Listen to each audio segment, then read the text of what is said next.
I highly doubt there will be any interested in this video, but what I'm going to do is show you the Porsche Boxster being put back onto the ground. We have it elevated on the quick jack system.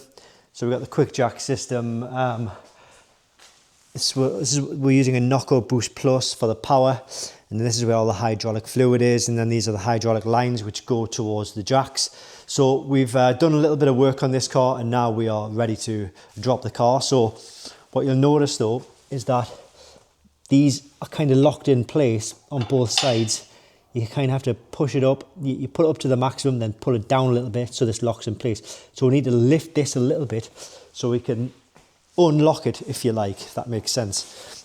So what I'm going to do is I'm going to use my button control. So just lift it to the maximum, and then you'll see how we unlock it. So it's just really a case of pulling it up, and then we've got this like metal piece here which allows it to slide over the mechanism. So it'll slide over the first mechanism, the first lock, and then it'll slide over the second lock here. So let's go back to the button. So we're going to go down. See if I can just get this here. Sorry. I'm actually kind of being a little bit of an idiot there because I only unlocked it on one side. What an idiot. So we've unlocked it on that side, and I suspect I'll need to come around here and unlock it again. And this side, there we go. And well, that's just part of life. Not everybody gets everything perfect. So we go down, and now it'll allow us to come completely down. So I've got my finger on the button.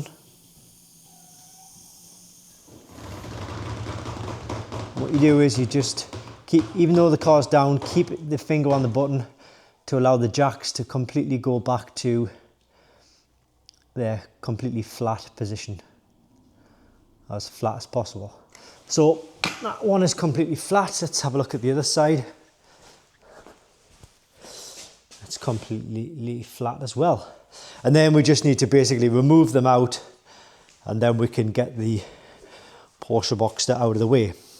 Yeah, I don't know, maybe somebody who's interested in buying a set of these jacks is interested in watching how they work. I don't know, who knows? Or maybe you're wondering if they'll fit on a Porsche Boxster, because I've got an Audi A6 and these jacks are no good for that because the vehicle is just too long.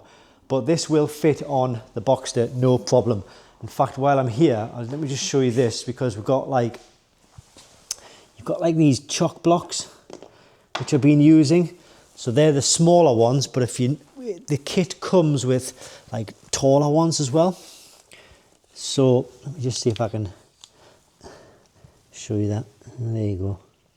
You can kind of see the difference in height between the two blocks. So you get 4 of these blocks and you get 4 of these blocks as well. Yeah, we got, like I say, the hydraulic fluid in here. Using a Knockout Boost Plus, you do need a power source. They don't come with like wall plugs or anything like that, so you do need like a battery pack or something which powers it. And I've always found that the Knockout Boost Plus, this is a GB40, works absolutely fine. I'll pop the link to this in the description below this video in case it might help anybody if you're kind of looking for how to get it up and running. But yeah, there it is. Or let me show you the model as well, because there are different models. So it's a quick jack. Oh God. In fact, I can pull it out because it's fine. Right, quick jack 5000 SLX. Now, one thing to say is that sometimes you might see videos, sorry, I've just burped there. You might see videos of this label being at the front of the car, and it might be a little bit confusing. But what you need to do is basically, because some cars are like front engine and rear engine, the label needs to be at the heaviest part of the car, okay? So in this particular case, we've got a mid-engine car, so the engine kind of does sit right here. Or if, say, that one there is like a Porsche 911, where it's a rear engine car, you would still have this facing this way around. If, let's say, you had like a BMW 1 Series or a 3 Series or something like that, the engine's going to be at the front. So then you would place the yellow sticker at the front of the vehicle. Okay, so have the quick jack sticker at the heaviest part of the vehicle, right? And that's about it. If you need any diagnostics, Diagnostic World is the place to go. And anything else? Don't think so. This channel is just a little showing you quick little videos. Nothing of real interest, but something that might just be helpful to someone somewhere in the world at some point in time. Okay, thanks for watching. I'll see you in the next video.